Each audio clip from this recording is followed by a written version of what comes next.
Hey everybody, welcome back to the You Are Not Broken podcast. Today we are going to figure out what can we learn about sex in midlife? What does it mean to be embodied? Why does sexual safety matter so much? And do same-sex and gender queer couples also struggle with libido differences? We are joined by Whitni Miller, who is amazing. She has such an amazing Instagram presence at BDE Moves on Instagram, coming to us from the often hurricane-filled and now fire-filled lands of Asheville, North Carolina. Welcome, Whitni. Thank you so much for having me here. We're both flooding and on fire. Flooding and on fire. It is biblical on the East Coast right now. And we have a dog in the background for the listeners who love dogs. You know, life happens when you need to podcast sometimes. So for sure, we'll do what we can, but the four-legged babies are going to, ask for attention. I appreciate it. Give us a little background in how you became the expert that you are in basically helping people full time now with sexual desire, connection, adult sex education. Back us up. Were you always a natural? Oh, backs up. Well, I mean, Dr. Ruth is where it all started. Like 15 years old, wanting to be a great lover, picked up a copy of Sex for Dummies. I'm like, I'm gonna read this bad boy from cover to cover.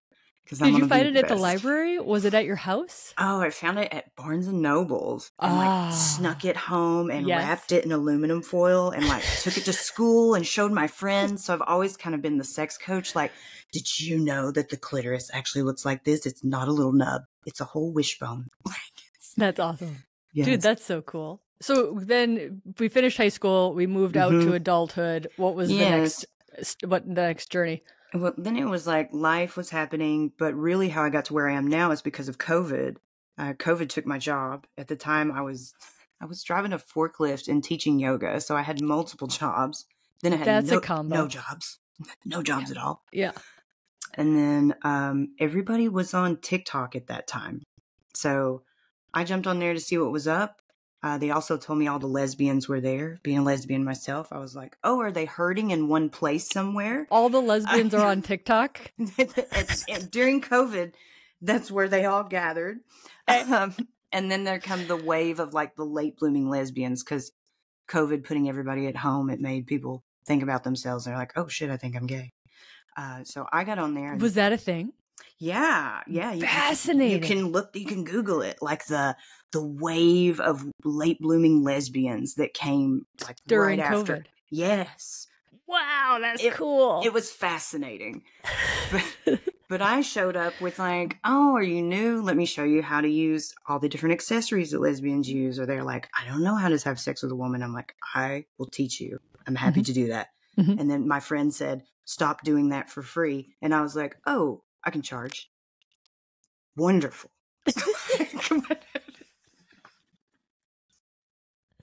That's so cool. So I put up a booking link and now we're here several courses, mentorships, all that later. So that's 5 years ago. Yeah. Dude, Whitni, why? I mean, please excuse my heteronormative lens. Yeah. Why aren't you teaching the men how to have sex with women? Is that next? Can that be next? It's the pissing contest. They don't want to learn about female pleasure from a female. They're already not listening to the women that are telling them a little to the left. Slow down. You're not wrong. So they definitely don't want to hear it from me. I think, dude, dudes respect pros. Yes, there are some good dudes out there. Dudes respect pros. My accountant does my bookkeeping. Maybe somebody with a female body knows how to turn a female body on. I mean, I am an expert in turning a female body on, and I have a female body. You would think you'd want to ask me. That's what I'm saying. You're a pro. Just I'm not only I'm like the hair CEO guy. I'm not only a pro. I own the parts. Yes. Yes. I'm telling you, they're you should just throw something up and see how many men buy. I'd give it a shot. What would you tell them? I mean, there's a couple of men. We've completely derailed the podcast. It's but totally okay. What would you tell the men that they need to listen? Oh yeah, do you want to do it right? But these are the people who usually don't want to read instructions either. I got it all. Figure it out. You're not wrong. I'm like, well, we kind of got to like sit with that for a minute. So it's conformity. You know, usually conformity is what's keeping couples from finding pleasure in the first place. They're too attached to the idea of what it is to be a man and what it is to be a woman instead of what it is to be a connected couple. And so this conformity, it gets in the way all the time. Oh my God, I love it. I think there's kind of the socialization of the stereotypes that female bodies are difficult, they're mysterious, there isn't one just right way, it's hard. And then you watch porn or Hollywood or whatever, which says this is how a female body experiences pleasure. Like it's the cards are stacked against the dudes. And women, all the bodies. Everybody, because like even lesbian couples, they'll mimic those heteronormative steps. Like, oh yeah, we're kissing, we're touching. You have to penetrate at some point. I'm like, do you? Do you want that? Wait, you're asking me what I want? Yes. I think that's a universal. If people don't know what they want, exactly. No, I mean, you know, and then people assume what their partner wants, but they didn't ask them what they wanted. No. They're just assuming what they wanted. You can't talk about it, Kelly. We can't talk about sex. We just have it. We don't talk about it. We will, apparently, you're supposed, and not only, you're supposed to have like a lot of it. You're supposed to want it all the time, even though it's never been good. Yes. It's very silly. Like, it's a very silly topic. It is. I beat my head against my desk a couple of times a day because I'm like, it's just, you have to talk about it. Oh, I don't want to talk about it, and I want it to be spontaneous. Yes. And I just slow it down. I'm like, let's say you desire going on a vacation. Okay. What do?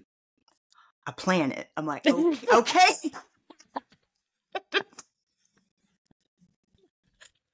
That's a good one. I usually do the whole like, I don't spontaneously exercise. I also don't spontaneously eat vegetables. I enjoy them in my life, but they're not spontaneous. I have to plan for that in my life. And then I'm really glad it's in my life.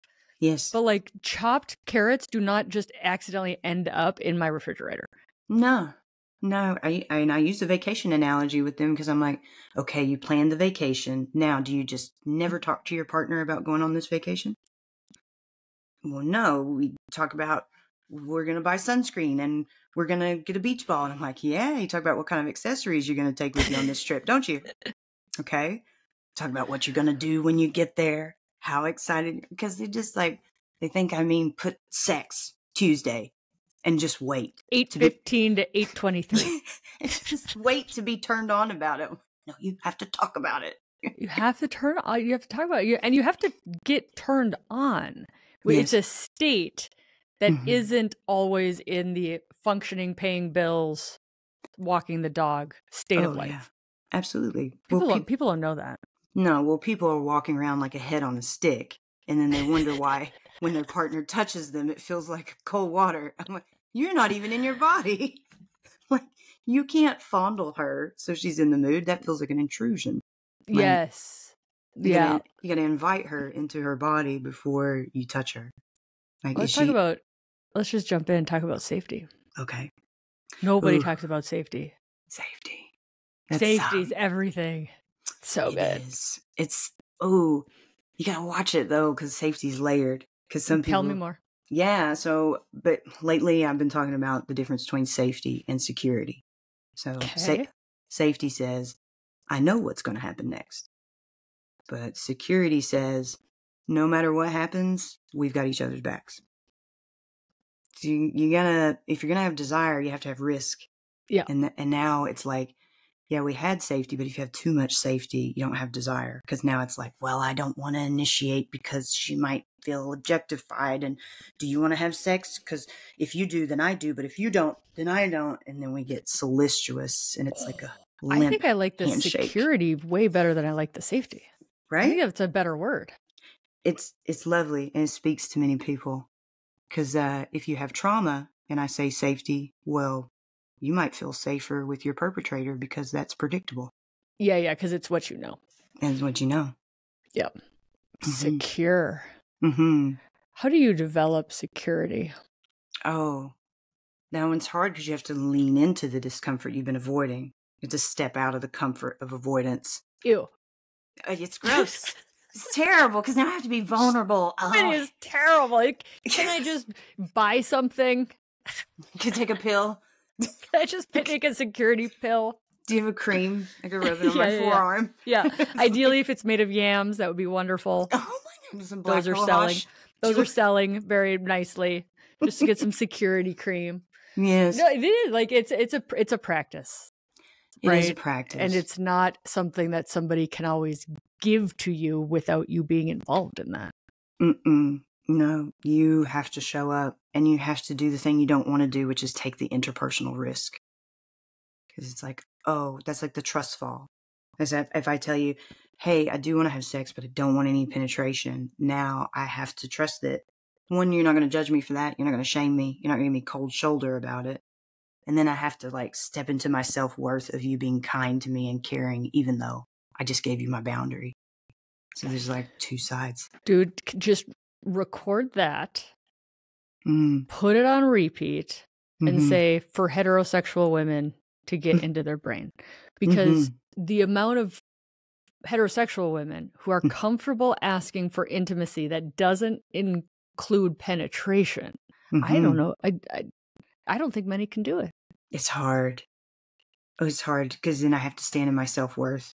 And it's like, you're making me stand in my self-worth with something I'm already really shaky about and something I've been socialized that's not even for me. It's like sex. It's just for men, you know? I'm just the object of desire. A vessel. I don't have desire of my own, or I'm not supposed to. And that makes it really tough because now you have to ask yourself, what do you want to feel? Yeah, and you got to show up because you can dissociate. You sure can. And I think a lot of people dissociate. They're like, okay, let's just get this over with. Let's keep somebody else happy. It doesn't really matter. Blah, blah, blah. Let me just bite the pillow, you know? And you can do that with a partner who's checked out. You know, they don't ever look at you. You're not picking up on these subtleties. Like, it's harder in queer relationships to get away with that because marginalized people they're always clocking the room for safety. So they can notice like when you're checked out a lot easier, you know, whereas it's just be real, like cis straight men, top of the food chain. What are you worried about? They don't even move on the sidewalk for you, you know, they just keep walking. So it's the same in intimacy. Just give me what I want. Yeah. I was a friend of mine was having a conversation with a man and he was like, why is everybody talking about women and blah, blah, blah, blah, blah? And she was like, well, don't you see how women aren't represented in movies and media and blah, blah, blah. And he's like, no, I don't see that. And we're like, of course you don't see that. Like, no, it's not your gig to see that, but other people are seeing that it's missing and want to equalize it.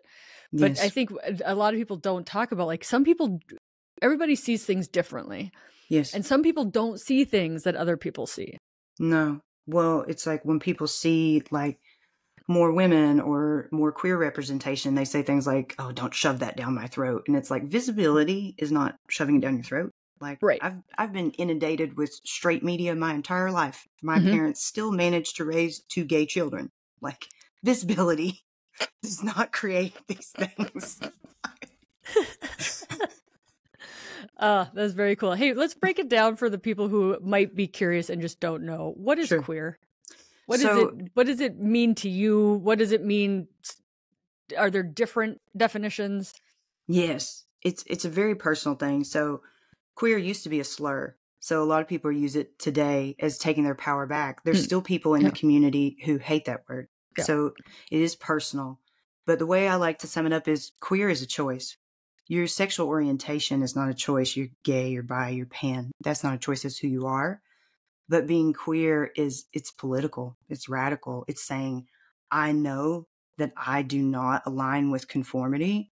And therefore I have to go inside and find what I authentically align with and ground in that. And, you know, up against being ostracized, judged, all those things that you try to protect yourself from by aligning with conformity. It's like, it's really going against the grain, is that queerness.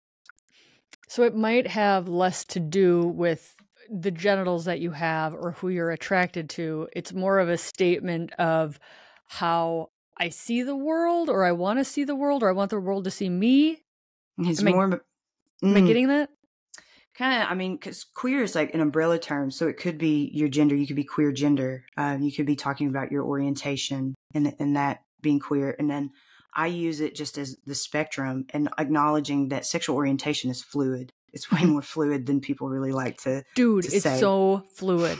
It's very. It's so fluid. Come on, people. It's about you wanting to be perceived by a certain person and the way that you perceive yourself. There's so many layers. Like if you try to describe attraction, it's very hard.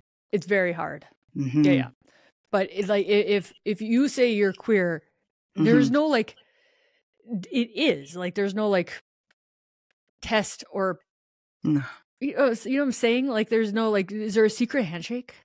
No, I mean, it's like other queers. Maybe on TikTok. We notice other queers, but it's just like that person that's moving against the grain. You can see that they're not aligning with what society wants to call normal. Yeah. Mm-hmm. It can be as kind of, I don't want to say clean, but like as clear as that. Mm-hmm. Is like, they don't have the mask on. Yeah, the mask is off. And that's a journey. Like you can't just be like, oh, I'm gay, so therefore I'm queer. Queer is like a conscious choice. You're going in, you're asking yourself, like, what of these heteronormative standards are actually serving me? And which ones am I carrying just to keep myself safe in this society? Oh, yeah. I mean, there's great safety in conforming. Oh, hell yeah. And there's great opportunity in breaking through that. Absolutely. And I think it benefits straight people as well. 100%. 100%. Oh, God. Absolutely. I mean, I think the other thing about, like, again, going back to penetration, asking for pleasure that isn't penetration, I'm always like, dude, this helps the penis owners because erectile dysfunction is legitimate, common, frequent, and the longer we want to live, the more it's going to happen. Like, it's just blood flow and neuroscience and all the things. And it's like, we got to get to a place where sex is so much more than penetrating because it hurts everybody. It does. It's too much pressure. I've talked to men who've said that. So they're much like, pressure. I feel so much pressure to stay rock hard to let her know how hot she is. And I'm like, man, I have a clitoris and it gets erect and my erections go up and down and up and down. And like, we don't talk about how normal that is. Yeah. For everybody's erection to go Penises up and down. do that too. Yes. Yeah, totally. And I'm like, dude, if her only knowledge of your interest in her is how hard your dick is. Yeah. We've got some communication problems. Come on. Like, you should be telling her how hot she is all the time. All the time. All the time. Foreplay, it's happening all the time. All the time. Let's talk about the role of non-sexual touch. Because you touch on that a lot in Instagram. And like, I don't want to say it's poo-pooed, but it's like you have to tell people like connection isn't just in the bedroom. And just like the role of just non-sexual touch and feeling close to somebody is awesome. Yes. I feel like it's crazy that I have to keep telling people over and over again that it is hot to genuinely care about someone. But I feel like that's where we are. It's just like, just need you to genuinely care about them. But what we're going to need to work on Tuesday is the genuinely caring part. But I talk to people and they're like, well, if we're touching, we're cuddling, like I get turned on. What am I supposed to do about that? I'm like, display your self-control. Like that's fucking hot. Plus touch is the need. Sex is a want. You don't need sex. You know, it's just not. Like I lock you in a room, you never have sex again, you be irritable. But you're not going to get tissue, you know? You're not going to get any tissue damage or die. Yeah, you could also masturbate. Yeah, you totally can. You have the power. Take it in your hands. But like the touch that's oxytocin. It gives you a secure bond, gives you confidence in your connection. And it could be those subtle touches, like when you're cooking together, you're chopping vegetables and you're flirting and laughing. I like to listen to jazz music. My wife likes it when I put the towel over my shoulder. She's like, that's so sexy. And then we're just flirting and little subtle touches. And it's setting a simmer. It's much easier to get to a boil if I'm already simmering than if I'm starting with like a pot of ice cubes. But like I mean, like the stereotype thing, like everything you're saying is pure gold. The stereotype thing is that and this is probably any relationship, but like the person who might take longer to be turned on, or maybe the lower desire person gets stuck with this. But it's like they're the problem because they might take longer to want sex after like a busy day of like hustling and shopping and working and lunch packing. And it's like, oh, aren't female bodies complicated? Because then they take this additional work. And I'm like, stop making it a put down. Oh, it's so odd because I think that person reminds the other person to keep novelty going. Because if both of you were ready to go at the drop of a hat, you would just keep putting in that same cheat code. And you know the cheat code I'm talking about is the one you memorize. This is how my partner comes. I push this button, that button, do this, and they come. And you just put that shit in every damn time. And it's fucking boring. Like, I know exactly what you're going to do. It's not hot anymore. It's not hot anymore. And that's where you would be if this person wanted to have sex every single time at the same pace, at the same arousal pace as you. You lather, rinse, repeat. You'd be bored to shit with each other. And that's... What if a woman could stand in her own power and be like, you are boring? I would love that. I would love that. But I mean, I don't think that's going to get anybody laid, but it's fun. It's better if you show up and you're like, I want to feel overpowered by you, or I want to feel nurtured. I want to feel cherished by you. Like, just talk about the feeling and then be curious with that information. Like, okay, what makes you feel cherished? You know, maybe she wants kisses all over her body. You know, slowing down is not a deficit. Like, that makes things more magnanimous, you know, and it penetrates so much deeper. Like, if you taste something delicious, do you hurry up and chew and swallow it? That's what I always say. Like, do you want to, like, an awesome movie, do you wish it was shorter? Yeah. The movie was so great. I wish it was only 5 minutes. Yeah, I know. This piece of cake is awesome. I wish it was smaller. Yes, but never. But it's always this, oh, it takes so much more effort to get you turned on. I feel like there's a story behind that. Like, you think you're not as hot because it takes longer. Yeah. Yeah, you're the problem. So now it's about you needing to be so hot that she gets turned on in 2 seconds. Ooh, that's a fun project. I'm like, come on, like... it's just... It's so good. I mean, I think, you know, one power of this podcast is like just getting people comfortable with the idea that talking about sex is nobody's died thus far. No, we like need that sexual candor. Yeah, like talking about sex is okay. Yes, it gives you more testosterone. It's awesome. Yeah, don't you think? It's so good. I know. It's like, and it gets responsive desire going, and we know what we want to do when we get there. Like, oh, I know that you've been really stressed lately, so you need a massage first. Excellent. I love touching your sexy body. Let's do that. Or, you know, maybe stress for you is you want me to push you against the wall and give it to you rough. Like, you want to know where the headspace is. Like, check in with the mind. The body will follow. I think so many partners feel like their partner is taking from them from sex instead of being given to. Yes. And not taking in a, like, that's a hot, sexy sort of nice fantasy thing, but like it's they're providing a service. They're taking an orgasm. Like, it's not like about giving. No, it's not a mutual exchange. Women tell me, I feel like it's being done to me and not with me. Yes. Okay. So if a person's in that scenario, how would you advise them? You got to sit down and have a talk, because you're in transactional energy at that point. So yes, I would assume there's other transactional energy going on. I would also assume this person is high in caretaker energy. They're probably making all the dentist appointments, preparing all of the meal prepping, doing all the grocery shopping, making sure the kids are where they're supposed to be. And then here comes this partner who grabs them. And it's just another person to caretake. There's no caring for. That like one of my favorite papers is the heteronormative theory of heterosexual women partnered with men. And there's like 4 things that are like reasons why desire is low in these people. And one of them is it's not sexy to want to desire things that you mother. No. So if you're mothering your partner on the repeat, it's not sexy. You're not supposed to sleep with those people because you're mothering them. Yes, exactly. That's, evolution. Right. It's like you point it out and you're like, oh yeah. Yeah, don't want to do that. Like, because sex involves like a certain amount of selfishness, and that really fucks with people. I'm like, you have to, and that's why you have to trust each other. You have to feel secure with one another. You have to know the other person's going to speak up when they've passed enjoying and they've gone into enduring, and you have to trust the other person to hear that when it's spoken. And that's why a lot of people end up having sex and they're a million miles apart from each other. They're rubbing their bodies together. They're nowhere close to each other. And it's brutal. It's brutal. What's sex ed like in North Carolina? Do you know, from a state? So my son is 11, and right now they teach consent, boundaries, and just like general anatomy, puberty. So it's pretty good. That's pretty good. Correct. Yeah. I grew up in East Tennessee, so I got the abstinence only. Oh, you got the abstinence only phase. Like, I got the 5th grade health class, but I also got the, you're a piece of chewed gum talk. Oh, yeah. Yeah. If you've been penetrated, then you're used.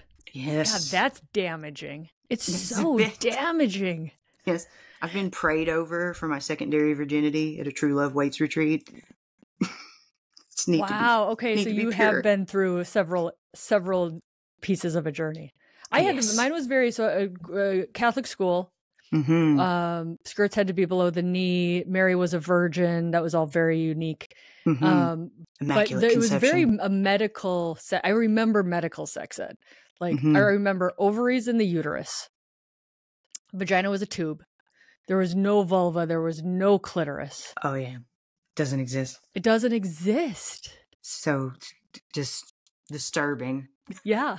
Yes. So that's crazy. Yeah. In me thinking about like adult sex ed and like, I think so many problems, 70% of divorces are initiated in a heterosexual relationship are initiated by the female. And like what they call gray divorces, which is like kids are gone. Yes. Right. And it's like, dude, so many issues could be solved by just people understanding how to talk about sex and adult sex ed. Absolutely. 100%. Yeah. Intimacy is the thing. The divorce lawyers agree. Yes. It's most of what I do in my program is just rehaul their sex ed. That's the first 2 weeks. We're doing a sex ed rehaul because they think that they think what they think is correct. Yes, they're like, it's just sexual attraction that drives this, and that's it. If I go to my partner and I say, do you want to have sex? And they say no, that means you're not attracted to me, and I'm not desirable. And you don't love me. And that's it. Yeah. And I'm like, that's a million miles away from the truth. It's so educational for them, though. Like, you're saving relationships. Oh, every day. Every day. It's in my comment section. You're like, thank you so much. I did a live yesterday and just said, invite your partner into their body before you invite them into sex. And their minds were blown. They're like, oh my God. I saw that. It was mind blowing. Yeah, just I agree. This comes from years of yoga facilitation. Most people are walking around in their cerebral space. They're not even in their body.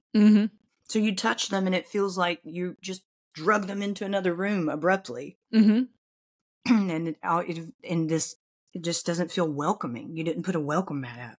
Light a candle. Turn the overhead lights off. Yeah. Put some music on. Make sure she's in her body before you touch her. Yeah. I love that. It's so good. What big barriers do you think that same-sex and queer individuals have that you're seeing? They're coming to you and you're like, oh, had we as a community known this or talked about this problem would be solved? A lot of what I see, because I work with a lot of women and like non-binary folks, so it's usually people who've been socialized as women. Okay. And that's the thing that I see over and over again is the way that women are socialized. We're socialized to put ourselves last. We're socialized to take care of everybody else first. Our needs, don't worry about them. To be damned. And that keeps us from talking about what we want, what we desire. They don't talk about their fantasies. A lot of them, when it's like, what do you want? I don't know. Because they don't know. Nobody's ever approached them. Yeah. So I spend a lot of time just going over options with them. And I go over it in a somatic way. Like, hey, when I read this, how does that feel in your body? Are you curious? You want to know more? And just like watching the light bulbs go on, because nobody has ever asked these women, like, how do you want to feel before you have sex? How do you want to feel when you're having sex? And how do you want to feel after? Do you want to be held? Do you want to be left alone? Would you like a warm, wet towel? Do you want to talk about what just happened? Like, seal the fucking ritual, man. Like, don't just roll over and take a shower. It's not done. There's so many chemical things happening in the brain. You have to take care of that after. Yeah, absolutely. Yeah, this is a podcast I did a long time ago, and it was with a somatic body worker. And she's like, think of the top 3 things you want to feel during sex. Now reverse engineer that. Yes. and work towards doing things that make you feel that way. And I was like, that's brilliant. Yes. And we don't get that in adult sex ed. No. Well, we socialize young girls away from play, at a very early age, and pull them away from play. And play is adjacent to sex. Yes. So a lot of people are trying to just get to sex. I just need to get from doing this to-do list and running around and doing kids and stuff. And then I need to feel sexy. And I'm like, can I get you to feel playful first? What? Yeah. What is play? Yeah, I don't have time for that. Okay. Well, all right. That's good to know. That's not productive. I have so much shit to do, Whitney. Mm-hmm. And I'm like, yeah, but play is your fuel to keep going. This is my theory about stand-up comedians. That they're not the most attractive of humans, by and large. But what they do is they make you laugh. And when you laugh, you relax. And when you laugh, you connect. That's and right. Also, it takes a decent amount of intelligence to make somebody laugh. So they've got brains.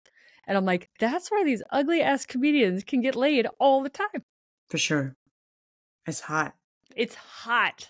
They're also confident, and that's sexy as fuck. Yes. That's what I find a lot of women want from their partners is like confidence, and they want them to be direct. And the other partner's like, yeah, but every time I initiate, you say no. How am I supposed to be confident and direct? And I'm like, good question. I'm like, but you're not inviting her. You're intruding on her. Yes. So you've stolen her autonomy. How's she supposed to feel free in her body? You're not even making her feel free in your approach. I mean, it doesn't feel like a choice. It feels obligated. Makes her tighten up, feel rigid. So, instead you can be direct and be confident.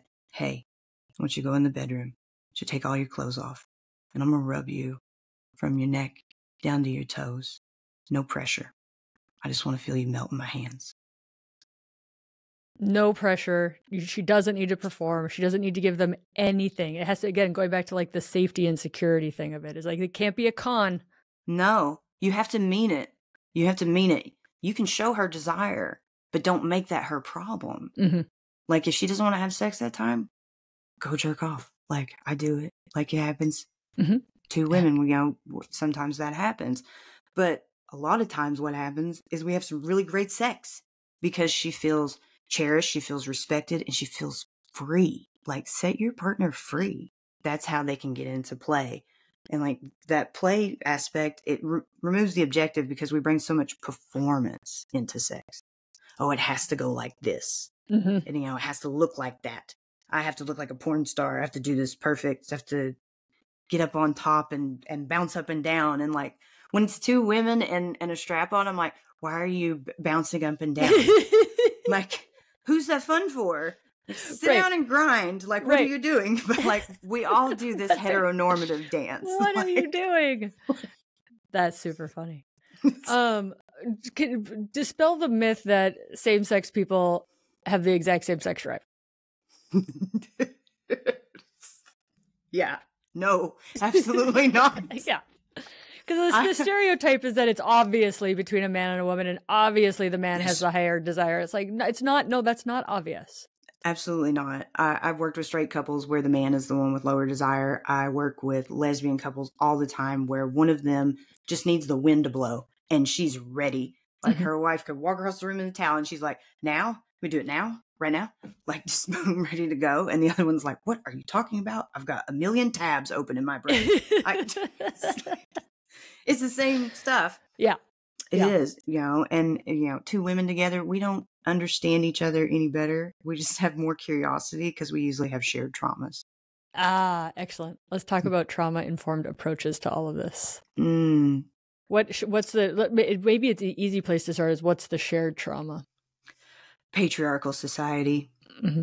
Yeah, living in a world where you are not on top of the food chain. I mean, I've got it in layers. I'm a Black queer woman. I'm visibly queer, so that makes it even different because I'm masculine in my features. So people look across her and be like, "That's probably a queer person. Like she's probably gay." Way to help them out, Whitney. Yeah, if you see my wife, you're welcome. Yeah, if you see my wife, you don't know. So her queerness is a little less visible, which in certain spaces feels safer. Yeah. Whereas I'm clocking the room to make sure I'm safe. So that's one thing is like your hypervigilance is ramped up. So you're on guard more often. So there's that at play against you. So those are things you have to take into account. With trauma, women just have higher percentages of sexual assault trauma. So a lot of what I do with clients is helping them create trigger plans. And a trigger plan is like specialized aftercare for if you get like a body memory, you have a triggered reaction during sex. It's very important in that moment to stop what's happening and to put the aftercare that's been negotiated in place so that person can realize that the body memory that's coming through from that timeline, that's not what's happening right now. And that way they can form new neural pathways and move forward from that. But we just do that slowly, keeping that person in the driver's seat. So it's a lot of just consent focused and checking in with each other. I love it. Do you think that there is a trauma from just female bodies being raised in a society where your body is being used to market cheeseburgers, Toyotas, movies, music? Like, to see your body represented as a piece of marketing.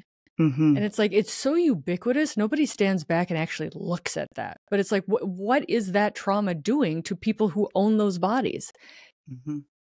I don't know where the book is. I don't know where, but I'm like, it's not normal. It's never been normal in all of human evolution to have a naked, large-breasted, voiceless representation sell you chapstick. It's wild. It makes it hard. Crazy. It makes it so hard to say the word pleasure on social media. They think you're talking about sex. Every time you just say pleasure, I'm like, well, I could be talking about chocolate. And it's like, yeah, but do you ever watch a chocolate commercial? Indulgence, dark chocolate. And it's dripping off of somebody's tits. It's just like, well, shit. And then it makes you couple like shame and guilt with when you enjoy anything. Yes. I'm enjoying a cheeseburger. Oh, I feel bad. I'm enjoying this chocolate. I'm dirty. Yeah. You're overindulgent. Lustful. I like sex. I'm a bad person, and like lesbians go through that with wanting to hit on each other, but also not wanting to make the other woman feel like a like an object. I don't want to be creepy because I know what it feels like for somebody to make me feel like that. And I always tell them, like, if you're concerned about being a creep, you're probably not being a creep. Creeps don't stop to wonder if they're being creepy. Creeps start things that aren't seen. Creeps don't see themselves. They don't do that. They're not thinking about that. Yeah, it's super interesting to think like, we've never had video in our face portraying bodies this way ever in our entire existence. And it's like, dude, how is that not traumatizing to people? It makes it hard because like then you have to try to come home to your own desires, but at the same time work through the guilt and shame that's entangled with it. Right. It's like I want this thing, but everything in me is being like, oh, that could harm you. Or like if it's religious indoctrination, you're like, I'm going to go to hell, even if you've uncoupled from that. That stuff is still there. It's working still there on you. Absolutely. Well, and I think all the like marketing for like even like the lube companies and stuff. Like, am I supposed to like feathers? Am I supposed to like handcuffs? Am I supposed to like black wedged pillows? Like, you get like all this inundated, and it's like you don't have any opportunity to be like, what do you actually like? Yes. And then you worry, like, is that normal? Because I don't see that represented. But like the ownership of your desires, the ownership of your body, the ownership of your pleasure, that's adult sex ed. And nobody gets taught that. No. And I like the way Esther Perel goes about it. She's like, what type of temperature of water do you like on your skin? Like these are good questions when it comes to that. Like, how do you like sand? Between your toes, what kind of sand do you like? Coarse or soft or warm over cold for sure. Right. I love soft sand. Like, love to go to Destin, Florida, soft and white, and it's like, oh, this is supposed to be about your senses and connection, and we've made it about performance and how many orgasms, and you got to have 3, 4, 5, and and the pressure to have one. Because I feel like the orgasm gap, it's not helping us to talk about that because men are just looking at it as like a scoreboard. It's like, okay, I gotta get in there and I gotta make her come. Right. They're like, men only orgasm 97% of the time. There's a 3% leg we gotta catch up on. Yeah. So they're in there like pressuring the shit out of this woman to come. Yeah, She's like, let me just fake it. And it's like, get this over with. Because you're rubbing it like a lottery ticket. Like, I have a problem with people. It's good. It's well-meaning, but people are like, Kelly, tell people why it's good to have an orgasm. Mm-hmm. And I'm like, listen, we've got data. We've got lots. It actually is very good for your body to have an orgasm. Sure. But even just saying like, well, orgasms are good for you. Mm-hmm. To me, it's very like, and 8 fruits and vegetables and 64 ounces of water and 8 hours of sleep and 30 minutes of zone 2 cardio and an orgasm. Like it kind of, and I'm like, that's not what sex is. No, that makes like, it. Don't forget to floss. Yes.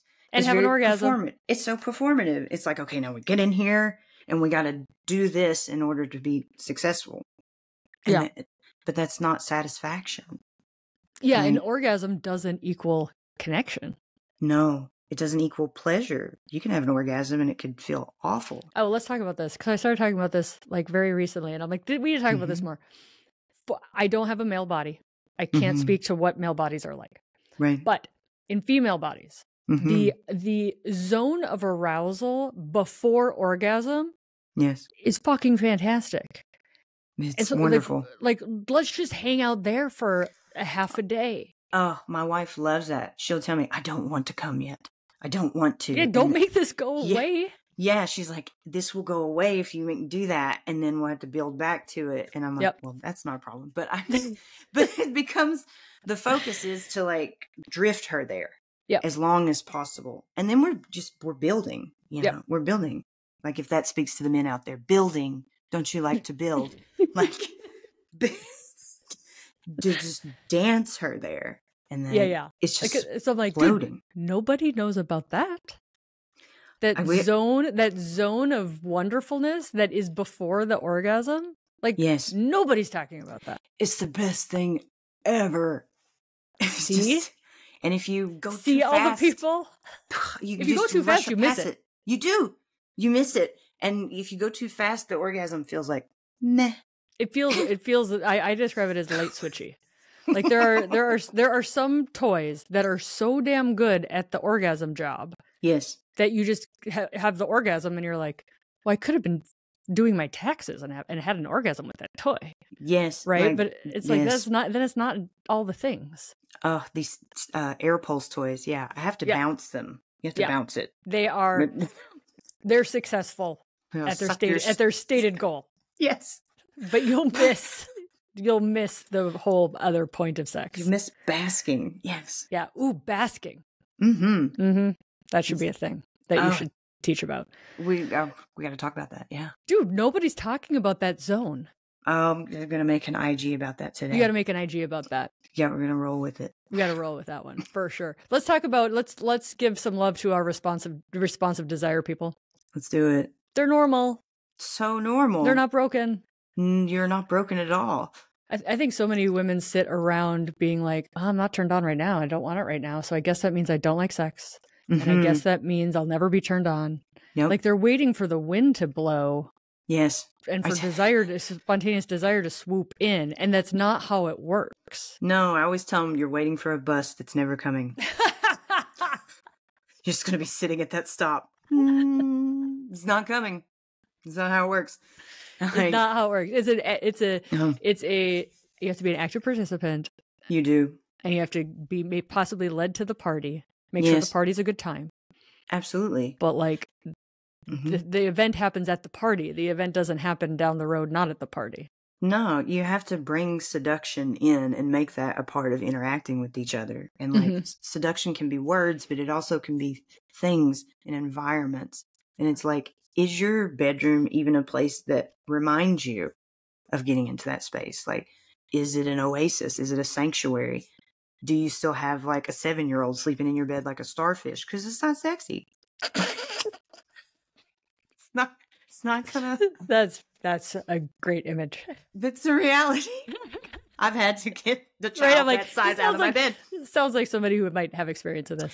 I might have gone through these things. Yes. Like, you got to get the kids out of your bedroom. And like, your bedroom needs to be a place where you can just decompress first, not be a reminder. Down. Yeah. Of like, is there clothes everywhere? because, reminders of things you need to do. So you got to get those things out of the way. And are you playing together? Like, play first. Yes. And then we can get to sex. I love it. Let's give advice to late bloomers. How You sound like an early bloomer. You were purchasing books. Yes, early on. Yes. But there are some late bloomers who are like, maybe the first marriage was not sexual in a loving way at all. Now they're done with that. They're like, I'm 56 and I don't know what I'm doing. And is it worth it? Like, how would you talk to, or maybe they've just met somebody and they're like, oh my God, I don't want to admit I'm like not a pro. How would you talk to the late bloomers? Oh yeah. So those are come out later in life. Usually their concerns are like, I don't know what to do. And I'm like, okay, ask. You don't have to show up with all the knowledge.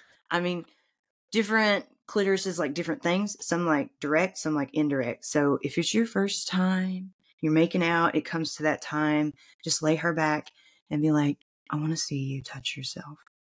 Can we do that?